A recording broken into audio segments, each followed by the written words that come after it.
Hey, what's up guys? Today I'll show you a thriller film, The Translators. Spoiler ahead, watch out and take care. The movie revolves around 9 top-tier translators, who have served at various international conferences. Though they are well experienced, they feel a little unease at the current task. This is because the client is very secretive and mysterious. Having surrendered their electronic devices, they are led into a private mansion, passing through a few rounds of doors and safety check. Finally, they arrive at the basement to meet with the client, a CEO of a publishing house. CEO has hired a team of translators with just 2 months to translate a novel. Food and accommodation is provided by CEO, and he gives them weekends off. Each day the translators need to finish translating 20 pages of the novel, and the manuscript will be taken back at night. Before taking his leave, CEO emphasizes that this manuscript should be kept as a top secret. 2 months later, CEO is very upset. He is in prison to deal with the one who steals the manuscript. CEO is confused how the thief manages to take away the novel, as its highly confidential content is only made known to CEO and the author. Back to 2 months ago, the translators get started under surveillance in a basement workspace. As professional translators, they easily produce the output of 20 pages of a book daily. Some translators even fall asleep after they clear the task early. In such a relaxed working environment, the 9 of them soon get to know each other. Eating and drinking together are part of their routine. Moreover, they are all fanatic fans of the novel. Right now, they are working on part 2 of the series. Part 1 is a bestseller which sweeps away $2 billion of sales. It's very exciting to read the novel before it is published. They cannot wait to finish the whole thing and meet the author in person. However, CEO will not permit such things from happening. Among the translators, CEO likes Pretty the most because she resembles the female lead of the novel. Pretty is invited to CEO's room, where she finds a safe box placed on the table. She suspects that it contains the full manuscript. Before CEO's arrival, Pretty easily cracks the 3-digit code on the safe box. The box is opened to reveal the original manuscript. Pretty is thrilled to touch the manuscript. Words cannot describe the contentment she has while feeling her dream book. Soon after, CEO steps into the room, and she has to cover up everything. One day, when the translators are drinking at a Christmas party, CEO receives a shocking message, which says that the first 10 pages of the novel are circulated online. More will be revealed if he does not pay them a ransom of $5 million. Once published, the novel will earn him way more than $5 million. But CEO is furious at the fact that the novel content is leaked out. He orders his man to check the rooms of translators thoroughly. As a result, a pile of manuscripts have been discovered at the lodging of a lady nicknamed as Writer. Just when CEO's man thinks she must be the culprit, he finds the manuscripts are her own attempts to write a novel. It turns out that Writer is too free every day, and she starts creating her own story during leisure time. CEO scolds her for doing irrelevant things during working hours, and throws her work into the furnace. The translators gather to discuss the matter. It's very disturbing and unfair to have their personal space intruded, when only one person should bear the blame. They cannot think of a way to communicate the content to the outside world, without any communication device. In discussion, they point the finger at a bandaged man whose arm is in a cast, for he could easily hide the manuscript in the cast. In a fury, the rest attacks the bandaged guy, and takes his cast off, only to find nothing in it. Among them, a man wearing stripes returns to his room, and Pretty follows him. Stripes used to claim that he has translated part 1 of the novel, but Pretty finds no such record. She exposes his lie and demands a proper explanation. Stripes defends himself by telling her the full story. 3 months ago, he was arrested for illegally translating part 1. The one who reported his case was CEO. In order to regain his freedom, Stripes begged CEO for a chance to work for him as an official translator. CEO liked this idea because Stripes produced high-quality translations. To test his understanding of the novel, CEO asked him to predict the opening of the next series. Stripes had qualified for the job through his answer. Stripes tells Pretty that the novel has similar opening in each part, so it is not difficult to get it correct. In the meantime, CEO comes back to the basement for further investigations.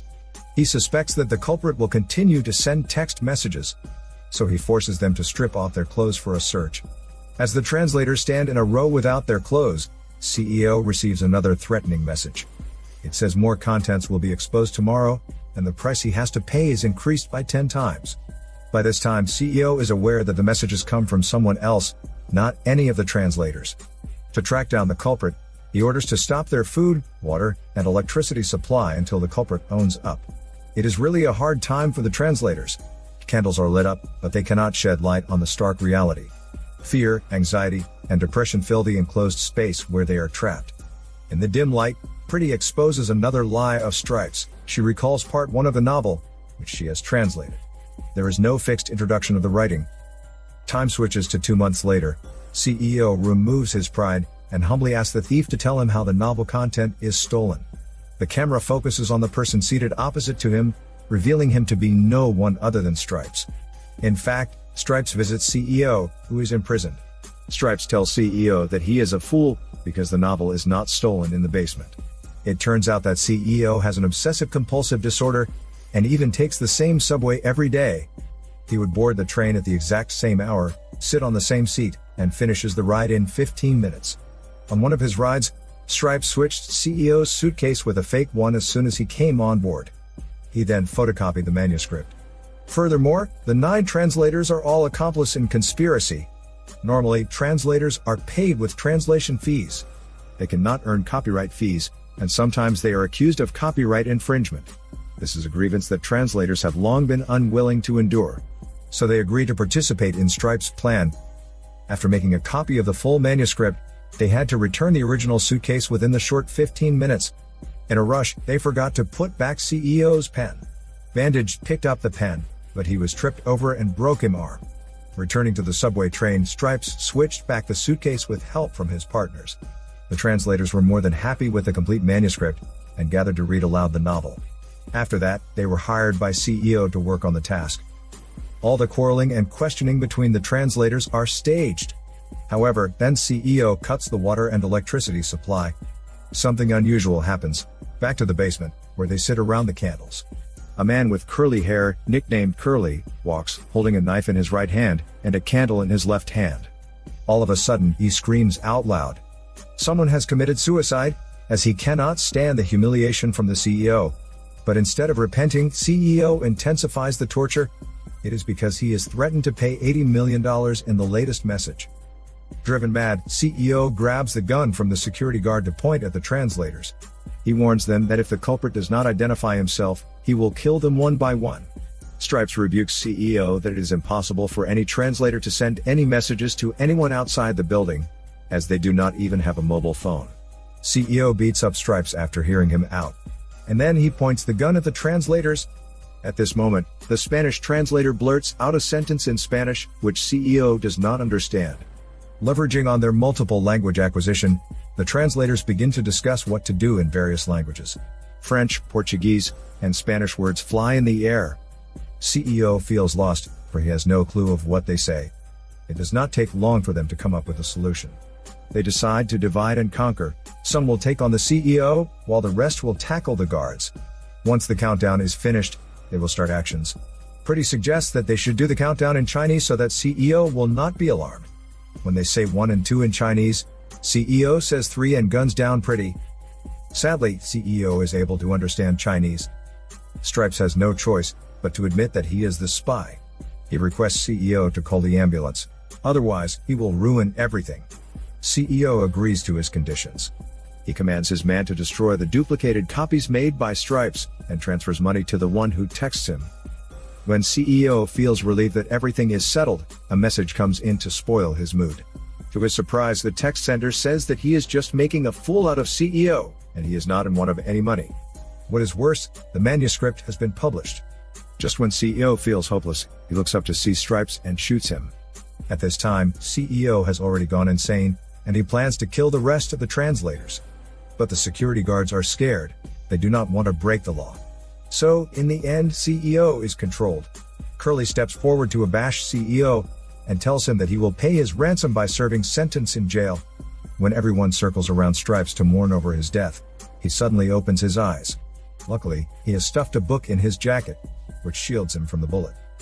Back to the prison visit, CEO asks Stripes how he is able to predict the introduction of the new novel.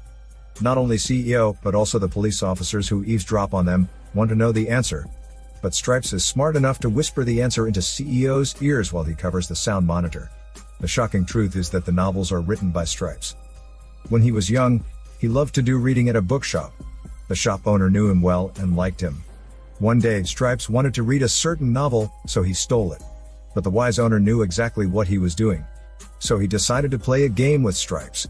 If Stripes could guess who the murderer was, he would gift him the book. Without a second thought, Stripes answered owner that all of them were murderers. From then on, Stripes befriended with owner. Growing up, he began to write his own novel, showcasing his talent as a writer. Owner was amazed by his novels and told him to publish them.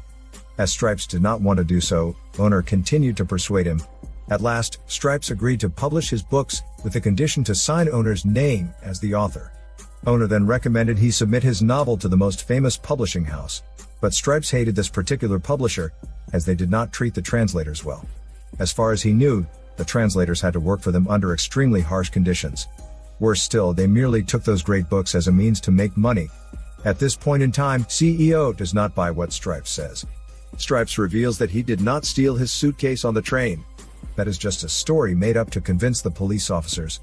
As the author, he does not need to steal the manuscript from CEO. Stripes then tells CEO that the $80 million extorted are now saved in the CEO's account, and he will report it to the police. CEO will bear all blames, and no one will side him. CEO's blood gets boiling when he hears such a threat. It rebukes Stripes that no one could prove he's the real author because he has already killed the owner. Stripes remains silent. The police officers let out a sigh of relief that finally CEO exposes his crime. Back then, when Stripes was unhappy with the publisher, owner personally sought CEO to terminate the collaboration. CEO knew that this novel would be a sweeping success, so he killed owner and made the crime scene look like an accidental death. Stripes has planned a long way to force CEO to expose his heinous deeds. In terror, CEO realizes Stripes is no longer covering the sound monitor. He cannot remember when he stops doing that. Needless to say, the police officers get to hear his confession. At the end of the movie, Stripes leaves the prison in a light mood. He has finally taken revenge for the respectful bookshop owner. This is Daniel CC Movie Channel. Peace out.